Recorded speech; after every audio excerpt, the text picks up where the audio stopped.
ನೋಡಿ 17 Pro ಇದೆ ಇಲ್ಲಿ. ಸೊ ಹೀಗಿದೆ ಒಳಗಡೆ. ಆಟೋ ಎಲ್ಲ ನಿಲ್ಲಿಸಿದ್ದಾರೆ ನೋಡಿ, ಚೆನ್ನಾಗಿದೆ. ಸೊ ಇಲ್ಲಿ ಹೈದ್ರಾಬಾದಿ ಬಿರಿಯಾನಿ ಇದೆ. ಇದು ಬಂದು ಫಿಶ್ ಪಕೋಡ, ಮತ್ತು ಇದು ಬಂದು ಸಾಲ್ಟ್ ಆ್ಯಂಡ್ ಪೆಪ್ಪರ್ ಪ್ರಾನ್ಸ್ ಅಂತೆ. ನಿಜವಾಗ್ಲೂ ಚೆನ್ನಾಗಿದೆ ಪಾನಿಪುರಿ. ನಮ್ಮ ರೋಡ್ ಸೈಡಲ್ಲಿ ಒಂದು ಟೇಸ್ಟ್ ಬರುತ್ತೆ ಗೊತ್ತಾ, ಅದೇ ಟೇಸ್ಟ್ ಬರ್ತಾ ಇದೆ. ನಮಸ್ಕಾರ ಎಲ್ರಿಗೂ, welcome back to my YouTube channel. ನಾನು ನಿಮ್ಮ ಮಿಸ್ಟರ್ ಮಂಕ್ ಮಾತಾಡ್ತಾ ಇದ್ದೀನಿ. ಎಲ್ಲರೂ ಹೇಗಿದ್ದೀರಾ? ನಾನಂತೂ ಸೂಪರ್ ಆಗಿದ್ದೀನಿ, ನೀವು ಕೂಡ ಚೆನ್ನಾಗಿದ್ದೀರಾ ಅಂತ ಅಂದ್ಕೊಂಡಿದ್ದೀನಿ. ನಾನಿವತ್ತು ಒಂದು ಲೆಸ್ಟರ್ ಅನ್ನೋ ಒಂದು ಸಿಟಿಗೆ ಹೋಗ್ತಾ ಇದ್ದೀನಿ. ಈ ವಿಷಯ ಏನಪ್ಪ ಅಂದರೆ, ಅಲ್ಲಿ ಒಂದು ಪ್ರಾಪರ್ಟಿ ಎಕ್ಸ್ಪೋ ನಡೀತಾ ಇದೆ. ಅಂದರೆ ಇಂಡಿಯಾದಲ್ಲಿ ಬ್ಯಾಂಗ್ಳೂರಲ್ಲಿ ಮೋಸ್ಟ್ಲಿ ಇರುವಂತಹ ಪ್ರಾಪರ್ಟೀಸ್ಗಳ ಬಗ್ಗೆ ಗೋದ್ರೇಜ್ ಡೆವಲಪರ್ಸ್ ಇದ್ದಾರೆ ಅಲ್ವಾ, ಅವರೊಂದು ಎಕ್ಸ್ಪೋ ಮಾಡ್ತಾ ಇದ್ದಾರೆ. ಸೊ ಅದು ಹೇಗಿರುತ್ತೆ ಅಂತ ಎಕ್ಸ್ಪೀರಿಯನ್ಸ್ ಮಾಡೋಣ, ಮತ್ತು ಪ್ರೈಸ್ ಎಲ್ಲ ಏನಿದೆ ಬ್ಯಾಂಗ್ಳೂರಲ್ಲಿ ಅಪಾರ್ಟ್ಮೆಂಟ್ಸ್ ಅಂತ ತಿಳ್ಕೊಳ್ಳೋಣ ಅಂತ ಹೋಗ್ತಾ ಇದ್ದೀನಿ. ಸೊ ಇಲ್ಲೊಂದು ಗ್ರ್ಯಾಂಡ್ ಹೋಟೆಲ್ ಅಂತ, ಹೋಟೆಲ್ ಹೆಸರೇ ಗ್ರ್ಯಾಂಡ್ ಹೋಟೆಲ್ಲು. ಸೊ ಇಲ್ಲಿ ಮೇಲೆ ಹೋಗ್ತಾ ಇದ್ದೀವಿ. ಇಲ್ಲೊಂದು ಪ್ರಾಪರ್ಟಿ ಎಕ್ಸಿಬಿಷನ್ ಥರ ಮಾಡಿದ್ದಾರೆ, ಪ್ರಾಪರ್ಟಿ ಎಕ್ಸ್ಪೋ. ಅದಕ್ಕೆ ನೋಡ್ತಾ ಇದ್ದೀವಿ ಎಲ್ಲಿದೆ ಎಂಟ್ರೆನ್ಸ್ ಅಂತ. ಪ್ರಾಬ್ಲಿ ಇಲ್ಲಿರ್ಬೋದಾ? ಓಕೆ, ಸೊ ಇಲ್ಲೇ ಅನಿಸುತ್ತೆ entrance. Come home to India's number 1 developer ಇಲ್ಲಿದೆ ನೋಡಿ. ಸೊ ಇವೆಂಟು ಎಕ್ಸ್ಪೋ ನಡೀತಾ ಇದೆ. ಒಂದು ಹಾಲ್ ತೊಗೊಂಡು ಈ ಥರ ಎಕ್ಸ್ಪ್ಲೇನ್ ಮಾಡ್ತಾ ಇದ್ದಾರೆ ಕೂತ್ಕೊಂಡು. ಇದು ಆ್ಯಕ್ಚುಲಿ ಗೋದ್ರೇಜ್ ಪ್ರಾಪರ್ಟೀಸ್, ಇದು ಅಪಾರ್ಟ್ಮೆಂಟ್ಸು. ಸುಮ್ಮನೆ ನೋಡೋಣ ಹೇಗಿರುತ್ತೆ, ಏನು ಪ್ರೈಸ್ ಇದೆ ಅಂತ ತಿಳ್ಕೊಳ್ಳೋಣ ಅಂತ ಬಂದಿದ್ದು. ನೋಡಿ ಇಲ್ಲಿದೆ. ಸೊ ಗೈಸ್, ಡಿಸ್ಕಷನ್ ಮಾಡಿಕೊಂಡು ಹೊರಗಡೆ ಬಂದ್ವಿ ಆಯಿತಾ. ಅಪಾರ್ಟ್ಮೆಂಟ್ ರೇಟ್ ಬೆಂಗಳೂರಲ್ಲಿ ಯಾವ ರೇಂಜಿಗೆ ಬೆಳೆದಿದೆ ಅಂದರೆ, 2 BHK apartment, Godrej developers 900 square ಫೀಟಲ್ಲಿ ಕಟ್ಟಿರೋ 2 BHK ಅಪಾರ್ಟ್ಮೆಂಟ್ಸ್. ಇನ್ನು ಕನ್ಸ್ಟ್ರಕ್ಷನ್ ಕೂಡ ಸ್ಟಾರ್ಟ್ ಆಗಿಲ್ಲ. ಸೊ ಅವ್ರ ಪ್ರೈಸ್ನ ಕೋಟ್ ಮಾಡಿದ್ದು ಬಂದು 1.5 ಶುರು ಆಗುತ್ತೆ, ಅಂದರೆ 1.5 CR, 1.5 ಕೋಟಿ ಶುರುವಿನ ರೇಟು. ಅಂದರೆ ಸ್ಟಾರ್ಟಿಂಗ್ ರೇಟ್ ಬಂದು 1.5 ಕೋಟಿ 2 BHK ಒಂದು ಅಪಾರ್ಟ್ಮೆಂಟ್ಗೆ. 900 ಸ್ಕ್ವೇರ್ ಫೀಟ್ ಅಲ್ಲಿ ಕನ್ಸ್ಟ್ರಕ್ಟ್ ಮಾಡೋ ಮನೆಗೆ. ಕಾರ್ಪೆಟ್ ಏರಿಯಾ ಬಂದು 900 ಸ್ಕ್ವೇರ್ ಫೀಟ್, ಈ ರೇಂಜಿಗೆ ಆಗೋಗಿದೆ. ಇವಾಗ ನಾನೊಂದು ಮಾಲಲ್ಲಿದ್ದೀನಿ. ಇಲ್ಲಿಗೆ ಬರೋ ಕಾರಣ ಬಂದು ಆ್ಯಪಲ್ ಸ್ಟೋರ್ ಹುಡ್ಕೊಂಬಂದಿದ್ದೀನಿ. ನನ್ನ ಫೋನಿನ ಹಿಂಭಾಗ ಗ್ಲಾಸ್ ಇರುತ್ತಲ್ಲ ಐಫೋನ್ದು, ಅದು ಒಡೆದೋಗಿದೆ. ಅದಕ್ಕೆ ಒಂದು ಕೊಟೇಶನ್ ಬೇಕಿತ್ತು ನನಗೆ, ಎಸ್ಟಿಮೇಷನ್. ಅದನ್ನು ಸರಿ ಮಾಡೋಕ್ಕೆ ಎಷ್ಟು ಎಸ್ಟಿಮೇಟ್ ಮಾಡ್ತಾರೆ ಅಂತ ಆ ಒಂದು ಪೇಪರ್ ಇಸ್ಕೋಬೇಕು. ಅದಕ್ಕೋಸ್ಕರ ಹುಡ್ಕೊಂಡು ಬಂದಿದ್ದೀನಿ ಆ್ಯಪಲ್ ಸ್ಟೋರ್. ಇಲ್ಲೇ ಎಲ್ಲೋ ಇದೆ. I am trying to locate it. ಸಿಕ್ಕಿದ ಮೇಲೆ ಒಳಗಡೆ ಹೋಗಿ ಒಂದು ಕೊಟೇಶನ್ ತೊಗೊಳ್ಳೋಣ. ಅದನ್ನು ಸರಿ ಮಾಡೋಕ್ಕೆ ಎಷ್ಟು ಖರ್ಚಾಗುತ್ತೆ ಅಂತ ಒಂದು ಎಸ್ಟಿಮೇಷನ್ ಬೇಕು ನನಗೆ, ಅದಕ್ಕೋಸ್ಕರ ಬಂದಿದ್ದೀನಿ. ಸೊ ಗೈಸ್, ಆ್ಯಪಲ್ ಸ್ಟೋರ್ ಸಿಕ್ತು. ಸೊ ಒಳಗಡೆ ಹೋಗೋಣ ಬನ್ನಿ.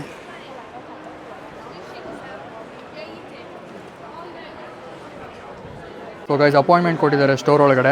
ಅದುವರೆಗೂ ಏನಾದರೂ ನೋಡೋಣ ಅಂತ ಮೊಬೈಲ್ ನೋಡ್ತಾ ಇದ್ದೀನಿ. ನೋಡಿ 17 Pro ಇದೆ ಇಲ್ಲಿ. ತೊಗೊಳ್ಳೋಣ ಅಂತ ಅಂದ್ಕೊಂಡೆ, ಬಟ್ ಏನು ಅಂದರೆ ಆಲ್ಮೋಸ್ಟ್ ಜೂನ್, ಇದು ಈಗ ಜೂನ್ ಮಂತ್ ಅಲ್ವಾ, ಇನ್ನೊಂದು 3 ಮಂತ್ಸ್ ಹೋದರೆ 18 ಲಾಂಚ್ ಆಗುತ್ತೆ. ಇನ್ನು 3 ತಿಂಗಳು ಅಡ್ಜಸ್ಟ್ ಮಾಡ್ಕೊಂಬಿಟ್ರೆ 18 ತೊಗೋಬೋದು ಡೈರೆಕ್ಟಾಗಿ. 17 ಏನಕ್ಕೆ ತೊಗೊಳ್ಳೋದಲ್ವಾ, ಅದಕ್ಕೋಸ್ಕರ 17 ತೊಗೊತಾ ಇಲ್ಲ ನಾನು. 18ಗೋಸ್ಕರ ವೆಯ್ಟ್ ಮಾಡ್ತೀನಿ. ಬಟ್ ಈ ಕಲರ್ ಏನೋ ತುಂಬ ಜನ ತೊಗೊತಿದ್ದಾರೆ, ನನಗಂತೂ ಏನೋ ಇಷ್ಟ ಆಗಿಲ್ಲ ಕಲರ್. ಇದು ಬೇರೆ ಕಲರ್ ಯಾವುದಿದೆ ನೋಡೋಣ ಇರಿ. ಸೊ ನೋಡಿ, ಇಲ್ಲಿ ಸಿಲ್ವರ್ ಇದೆ. ಇದು ಒಂಥರ ಚೆನ್ನಾಗಿದೆ, ನನಗಿಷ್ಟ ಆಯಿತು. ಅದೇ ಅವ್ರವ್ರಿಗೆ ಏನೇನು ಇಷ್ಟ ಆಗುತ್ತೋ ಅದು ತೊಗೊತಾರೆ ಅಫ್ಕೋರ್ಸ್, ಬಟ್ ನನಗೆ ಪರ್ಸ್ನಲಿ ಈ ಕಲರ್ ಇಷ್ಟ ಆಯಿತು.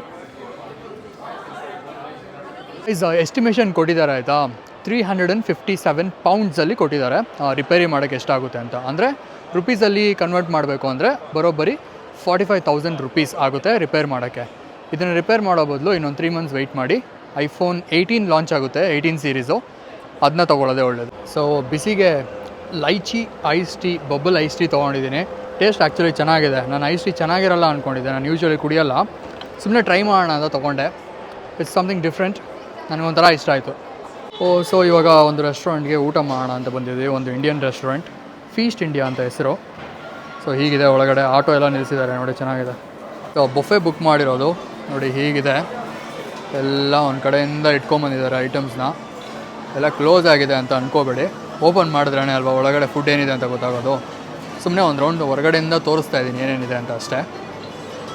ಫ್ರೈಸ್ ಇದೆ, ಇಲ್ಲೆಲ್ಲ ಡೆಸರ್ಟ್ಸ್ ಇದೆ, ಈ ಕಡೆ ಐಸ್ ಕ್ರೀಮ್ ನೋಡಿ, ಇಲ್ಲೇನೋ ಕೀಮಾ ಮಾಡ್ತಾಯಿದ್ದಾರೆ. ಇಲ್ಲಿ ಪಿಜ್ಜಾ ಮತ್ತು ದೋಸೆ, ನೈಸ್ ದೋಸೆ ಎಲ್ಲ ಮಾಡ್ತಾಯಿದ್ದಾರೆ. ಆರ್ಡ್ರ್ ಮಾಡಿ ತೊಗೋಬೋದು. So let's start with some starters. ನೋಡೋಣ ಏನೇನು ತೊಗೊಂಡು, ಚೆನ್ನಾಗಿದೆ, ಟ್ರೈ ಮಾಡಿ ನೋಡೋಣ. ಸೊ ಗೈಸ್, ಸ್ಟಾರ್ಟರ್ಸ್ಗೆ ನೋಡಿ ಎಲ್ಲ ಮಿಕ್ಸ್ ಮಾಡಿ ತೊಗೊಂಡಿದ್ದೀನಿ. ಇದು ಬಂದು ಫಿಶ್ ಪಕೋಡ, ಮತ್ತು ಇದು ಬಂದು ಸಾಲ್ಟ್ ಆ್ಯಂಡ್ ಪೆಪ್ಪರ್ ಪ್ರಾನ್ಸ್ ಅಂತೆ, ಇದು chilli cauliflower chilli paneer. So ಇಷ್ಟನ್ನ ನಾನು ಸ್ಟಾರ್ಟರ್ಸ್ಗೆ ಸುಮ್ಮನೆ ತೊಗೊಂಡಿದ್ದೀನಿ ಹೇಗಿದೆ ಅಂತ ಟೇಸ್ಟ್ ಮಾಡೋಕ್ಕೆ. ನಾನೀಗ ಸಾಲ್ಟ್ ಆ್ಯಂಡ್ ಪೆಪ್ಪರ್ ಪ್ರಾನ್ಸ್ನ ಟ್ರೈ ಮಾಡ್ತಾಯಿದ್ದೀನಿ. ಆ್ಯಕ್ಚುಲಿ ಸಗದಾಗಿದೆ, ಸೂಪರಾಗಿದೆ. ಇದು ಬಂದು ಬೊಫೆ ಇದು, ಸೊ ಏನು ಬೇಕಾದರೂ ಎಷ್ಟು ಬೇಕಾದ್ರೂ ತೊಗೋಬೋದು ಬೊಫೆ ತೊಗೊಂಡಿರೋದ್ರಿಂದ.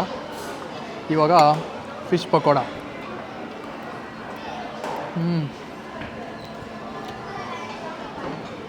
ಇದು ಸಗದಾಗಿದೆ. ಶಾಹಿ ಪನ್ನೀರ್ ಇದೆ, ಮತ್ತು ಇಲ್ಲೇನೋ ಆಲೂ ಕ್ಯಾಪ್ಸಿಕಮ್ ಅಂತೆ, ಪ್ಲೇನ್ ರೈಸ್ ಇದೆ ಇದರೊಳಗಡೆ, ನಮಗೆ ಬೇಡ ಇದು. ಡೆಲ್ಲಿ ಸ್ಟೈಲ್ ಚಿಕನ್ ಕರಿ ಅಂತೆ. ವಾವ್, ಎಮ್ಮಿ, ನೋಡೋಕ್ಕೆ ಸಗದಾಗಿದೆ. ಟೇಸ್ಟ್ ಮಾಡೋಣ ಆಮೇಲೆ ಬಂದು. ಸೊ ಇದು ಲ್ಯಾಮ್ ಅಂದರೆ ಮೇಕೆ ಮರಿ, ಕುರಿ ಮರಿ. ಮಟನ್ ಇದು. ಬಟರ್ ಚಿಕನ್ ಇದೆ ಇದರೊಳಗಡೆ. ಇದು ಫಿಶ್ ಕರಿ ಅಂತೆ ಇದರೊಳಗಡೆ. ಎಲ್ಲ ಎಮ್ಮಿ ಆಗಿದೆ, ಎಲ್ಲನೂ ಸ್ವಲ್ಪ ಟ್ರೈ ಮಾಡ್ತೀನಿ ಟೇಸ್ಟ್ ಹೇಗಿದೆ ಅಂತ. ಇದು ಲ್ಯಾಮ್ ಕೀಮಾ ಮಟರ್ ಅಂತೆ. ವಾವ್, ಏನು ಬಿಡೋಲ್ಲ, ಎಲ್ಲ ಟ್ರೈ ಮಾಡೋದು ಇವತ್ತು. ನಾನಿವಾಗ ಟೇಸ್ಟ್ ಮಾಡ್ತಾಯಿದ್ದೀನಿ ಬಟರ್ ನಾನ್ ಜೊತೆ ಲ್ಯಾಮ್ ಕೀಮಾ ಮಟರ್ ಮತ್ತು ಡೆಲ್ಲಿ ಸ್ಟೈಲ್ ಚಿಕನ್ ಅಂತ. ಹೇಗಿದೆ ರುಚಿ ನೋಡೋಣ. ಸೊ ನಾನೀಗ ಲ್ಯಾಮ್ ಕೀಮಾ ಮಟರ್ ಜೊತೆ ಟ್ರೈ ಮಾಡ್ತಾಯಿದ್ದೀನಿ, ಹೇಗಿದೆ ಟೇಸ್ಟ್ ನೋಡೋಣ.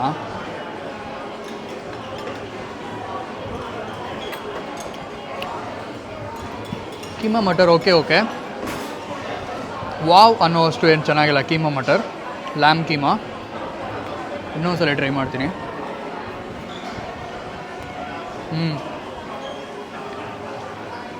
Lam keema matar is okay, not that great. ಇವಾಗ Delhi style chicken curry try ಮಾಡೋಣ.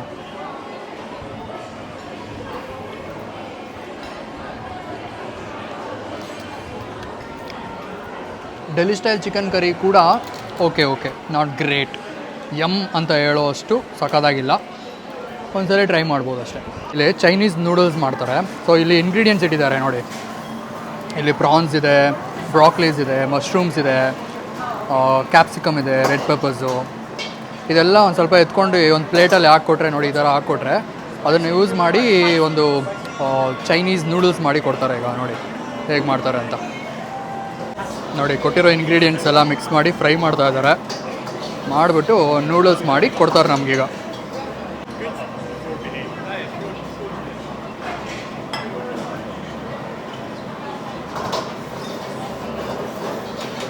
ಆಗೋಯ್ತು, ನೂಡಲ್ಸ್ ರೆಡಿ ಮಾಡಿಬಿಟ್ರು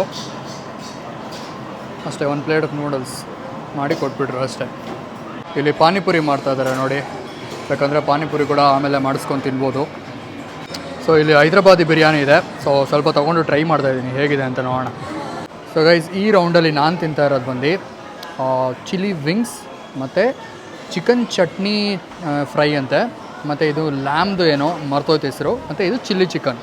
ಸೊ ಈಗ ಸ್ಪೈಸಿ ಪಾನಿಪುರಿ ಮಾಡಿಸ್ಕೊತಾ ಇದ್ದೀನಿ. ನನಗೆ ಪಾನಿಪುರಿ ತಿಂದು ಸುಮಾರು ದಿವಸ ಏನು ವರ್ಷಗಳೇ ಆಯಿತು ಅನಿಸುತ್ತೆ ನಾನು ಪಾನಿಪುರಿನೇ ತಿಂದಿಲ್ಲ. ಹೇಗಿದೆ ಟೇಸ್ಟ್ ಮಾಡಿ.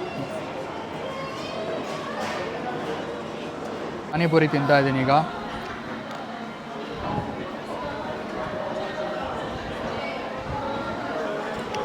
ಆ್ಯಕ್ಚುಲಿ ಚೆನ್ನಾಗಿದೆ. ಇಷ್ಟೊಂದು ಐಟಮ್ ತಿಂದೆ ನಾನು, ನಾನ್ ವೆಜ್ಜು ಎಲ್ಲದಕ್ಕಿಂತ ಪಾನಿಪುರಿನೇ ಜಾಸ್ತಿ ಇಷ್ಟ ಆಯಿತು ಟೇಸ್ಟು. ನಿಜವಾಗ್ಲೂ ಚೆನ್ನಾಗಿದೆ ಪಾನಿಪುರಿ.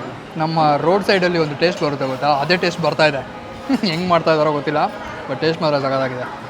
ಈ ರೌಂಡ್ ಆದಮೇಲೆ ಸೊ ಇಲ್ಲಿಗೆ ನಾನು ತಿನ್ನೋ ವ್ಲಾಗ್ನ ನಿಲ್ಲಿಸ್ತಾ ಇದ್ದೀನಿ. ಯಾಕೆ ಅಂದರೆ ನಾನು ಮನಸ್ಫೂರ್ತಿಯಾಗಿ ತಿನ್ನಬೇಕು. ನಾನ್ ವೆಜ್ ತಿಂದು ತುಂಬ ದಿವಸ ಆಗಿದೆ, ಅದಕ್ಕೆ ನಾನು ಒಳಗಡೆ ತಿನ್ನೋ ವ್ಲಾಗ್ನ ಇಲ್ಲಿಗೆ ನಿಲ್ಲಿಸ್ತಾ ಇದ್ದೀನಿ. ಚೆನ್ನಾಗಿ ತಿಂದ್ಬಿಟ್ಟು ಏನೇನು ಬೇಕೋ ಆಸೆ ಆಗಿರೋದನ್ನೆಲ್ಲ ತಿಂದ್ಬಿಟ್ಟು ಮುಗಿಸ್ಬಿಟ್ಟು ತಿಂದಾದ್ಮೇಲೆ ಸಿಗ್ತೀನಿ ನಿಮಗೆ. ಗೈಸ್, ಡೆಸರ್ಟ್ ಟೈಮ್ ಆಯಿತಾ.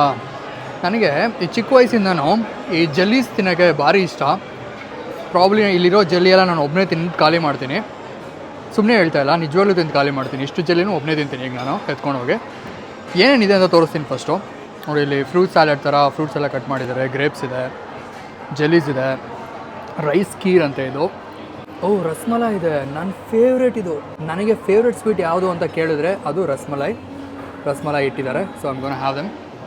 ಈ ಕಡೆ ಚಿಕ್ಕ ಚಿಕ್ಕ ಪೀಸ್ ಕೇಕ್ಸ್ ಇಟ್ಟಿದ್ದಾರೆ. ಮ್ಯಾಂಗೋ ಚೀಸ್ ಕೇಕ್ ಅಂತ ಇದು. ಡ್ರೈ ಫ್ರೂಟ್ ಕೇಕ್ ಇದೆ. ಮತ್ತು ಬ್ಲೂಬೆರಿ ಚೀಸ್ ಕೇಕ್ ಇದೆ, ಎಲ್ಲ ಡಿಫ್ರೆಂಟ್ ಮತ್ತು ಸ್ಟ್ರಾಬೆರಿನೂ ಇದೆ, ಅಮೇರಿಕನ್ ವಾಲ್ನಟ್ ಬ್ರೌನೀಸ್ ಇದೆ, ಈ ಕಡೆ ಐಸ್ ಕ್ರೀಮ್ಸ್ ಇದೆ, ಇಲ್ಲಿ ನಮ್ಮ ಇಂಡಿಯನ್ ಜಾಮೂನ್ ಇದೆ, ವಾವ್ ಯಮ್. ಮತ್ತು ಈ ಕಡೆ ಏನಿದೆ, ಇಲ್ಲಿ ಹಲ್ವಾ ಇಟ್ಟಿದ್ದಾರೆ, ಸೆಕ್ಸಿ. ಸೊ ಇವಾಗ ನನಗೆ ಫೇವ್ರೇಟ್ ಏನು ಅಂದರೆ ಈ ಜೆಲ್ಲಿ ಮತ್ತು ರಸ್ಮಲಾಯಿ. ಈ ರಸ್ಮಲಾಯಿ ಮತ್ತು ಜೆಲ್ಲಿ ಎರಡೂ ಇವಾಗ ಖಾಲಿ ಆಗುತ್ತೆ. ಸೊ ಸ್ಟಾರ್ಟ್ ಮಾಡೋಕ್ಕೆ ಸ್ವಲ್ಪ ಫ್ರೂಟ್ ಸ್ಯಾಲಡು ಮತ್ತು 2 ರಸ್ಮಲಾಯಿ, 2 ಜೆಲ್ಲೀಸ್ ತೊಗೊಂಬಂದಿದ್ದೀನಿ. ಇದು ಸ್ಟ್ರಾಬೆರಿ ಫ್ಲೇವರ್ ಮತ್ತು ಇದು ಆರೆಂಜ್ ಫ್ಲೇವರ್ ಅನಿಸುತ್ತೆ, ನೋಡಲಿಲ್ಲ ಹೆಸರು ನಾನು.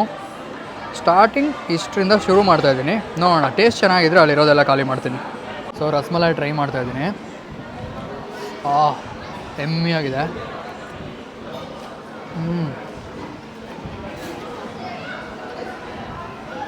ಸಖತ್ತಾಗಿದೆ. ತುಂಬ ದಿವಸ ಆಗಿತ್ತು ರಸ್ಮಲಾಯಿ ತಿಂದು. ಇದು ಶಾರ್ಟ್ಸ್ ಥರ ಕುಡಿದ್ಬಿಡೋಣ.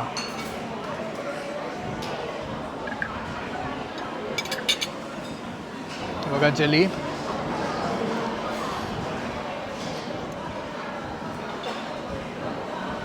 ಓಕೆ ರಸ್ಮಲಾಯಿ ಮತ್ತು ಜೆಲ್ಲಿ ಕಾಂಬಿನೇಷನ್ನು ಮ್ಯಾಚ್ ಆಗ್ತಾಯಿಲ್ಲ. ಸೊ ಪ್ರಾಬಬ್ಲಿ ನಾನು ಇವಾಗ ಜೆಲ್ಲಿ ಅಥವಾ ರಸ್ಮಲಾಯಿ ಚೂಸ್ ಮಾಡಿ ಅದನ್ನು ಮಾತ್ರ ತಿನ್ಬೇಕು ಚೆನ್ನಾಗಿ.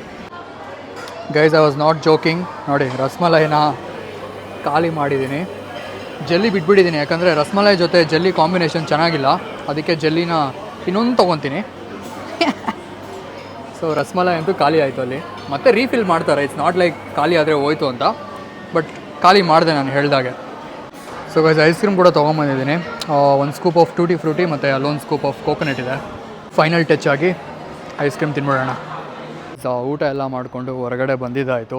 ಈಗ ಮನೆಗೆ ಹೋಗೋ ಟೈಮ್ ಆಗಿದೆ. ಮೊದಲೆಲ್ಲ ಏನೇ ತಿಂದ್ರೂ, ಹೆಂಗೆ ಒಳ್ಳೆ ಕಲ್ಲನ್ನ ತಿಂದ್ರೂ ಡೈಜೆಸ್ಟ್ ಆಗಿಬಿಡೋದು ಬಾಡಿಯಲ್ಲಿ. ಈಗ ನಮಗೆ ಏಜ್ ಆಗ್ತಾಯಿದೆ ಅಂತ ಒಂದು ಸೈನ್ ಹೆಂಗೆ ಗೊತ್ತಾಗ್ತಾಯಿದೆ ಅಂದರೆ, ಮೊದಲಷ್ಟು ತಿನ್ನೋಕ್ಕಾಗ್ತಿಲ್ಲ. ಮೊದಲು ನಾನು ಹೆಂಗೆ ತಿಂತಿದ್ದೆ ನಾನ್ ವೆಜ್ ಅಂದರೆ KG ಕಡಲೆ ತಿನ್ಬಿಡ್ತಾಯಿದ್ದೆ ಏನಾದರೂ ಈ ಥರ ಬೊಫೆ ಎಲ್ಲ ಹೋದಾಗ. ಬಟ್ ಈಗ ಒಂದು ಲಿಮಿಟ್ ಆಗಿಬಿಟ್ಟಿದೆ ಬಾಡಿಗೆ, ಜಾಸ್ತಿ ತಿನ್ನೋಕ್ಕಾಗ್ತಿಲ್ಲ. ಸೊ ಇದು ನಮಗೆ ಏಜ್ ಆಗ್ತಾಯಿದೆ ಅಂತ ಸೈನ್. ಏನು ಮಾಡೋಕ್ಕಾಗಲ್ಲ, life should move on. So ನಾನು ಈ ವ್ಲಾಗ್ನ ಇಲ್ಲಿ ಮುಗಿಸ್ತಾ ಇದ್ದೀನಿ. ಮತ್ತೆ ಸಿಗ್ತೀನಿ ಮುಂದಿನ ವ್ಲಾಗಲ್ಲಿ. ಯಾರು ಇನ್ನೂ ಈ ಚಾನಲ್ಗೆ ಸಬ್ಸ್ಕ್ರೈಬ್ ಮಾಡಿಲ್ಲ, ಸಬ್ಸ್ಕ್ರೈಬ್ ಮಾಡ್ಕೊಳ್ಳಿ. Have a great day. Bye.